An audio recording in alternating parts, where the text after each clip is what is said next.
Dr. Ethan Voss had spent years traveling between alien worlds, always searching for something beyond the reach of science, something that could truly change a life. When he arrived on the mist-covered world of Valmora, he found that something in the most unexpected place, a blind alien princess, abandoned in a castle of silence. Princess Lysara of Valmora was born with no sight. Her people, the Eladrin, were a proud, telepathic race that viewed physical limitations as a curse. Though Lysara's mind was sharp and her heart filled with unspoken dreams, her blindness made her an outcast. Her own family treated her as a quiet embarrassment, hidden away in the farthest spire of the royal citadel. Ethan had been invited to Valmora to study their advanced neural technology, but rumors of the forgotten princess intrigued him. When he finally met her, he found not a fragile soul but a woman whose loneliness had not yet hardened into bitterness. She spoke little at first, her voice like a whisper lost in the wind, but her mind reached out to him. "Why do you wish to speak with me, human?" Ethan smiled. "Because I think you deserve to be heard." At first, their conversations were brief, mere exchanges of pleasantries. But over time, Ethan began to share stories, tales of Earth's vast oceans, cities bursting with life, and the endless wonders of the stars.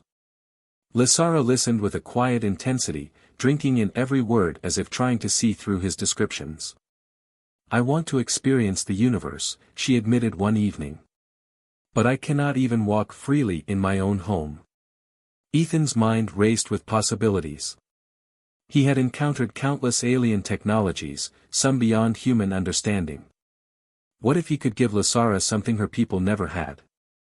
Not sight, perhaps, but a way to experience the world in a new way.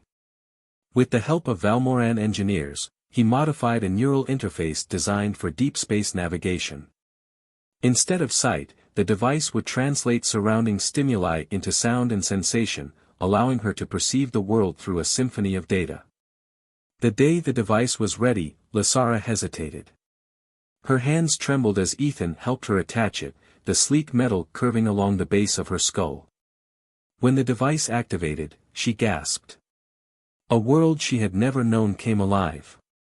She could sense the air moving, feel the vibrations of distant voices, even hear the color of the sky as shifting melodies. Tears streamed down her face. I can feel the wind. I can hear the sunlight." Word of Ethan's invention spread rapidly. The Eladrin who had ignored their princess now saw her in a new light.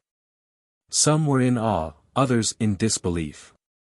The royal court, bound by tradition, saw Ethan as a dangerous force, an outsider interfering in their ways.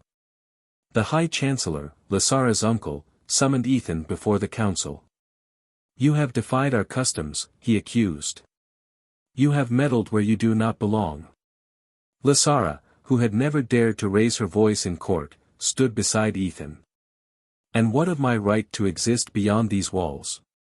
Her voice resonated through the chamber. "You abandoned me, ignored me. But he gave me a chance to truly live." Silence fell. The rulers of Valmora had never heard their forgotten princess speak with such conviction. It was not Ethan's technology that moved them, it was Lysara's will, awakened for the first time. Though the council refused to change their traditions overnight, Lysara had already taken the first step toward breaking them. She walked the halls of the palace, no longer a shadow in the corners but a presence that demanded to be acknowledged. And at her side, Ethan knew he had done something greater than any scientific breakthrough, he had given someone a future. The time came for Ethan to leave Valmora, but as he stood at the docking bay, Lysara approached him. "You gave me the stars, Ethan. Now, I want to see them with you." She stepped onto the ship, leaving behind the silence that had defined her life for far too long. Together, they set out into the galaxy, a scientist and a princess, ready to explore the universe, not with eyes, but with wonder.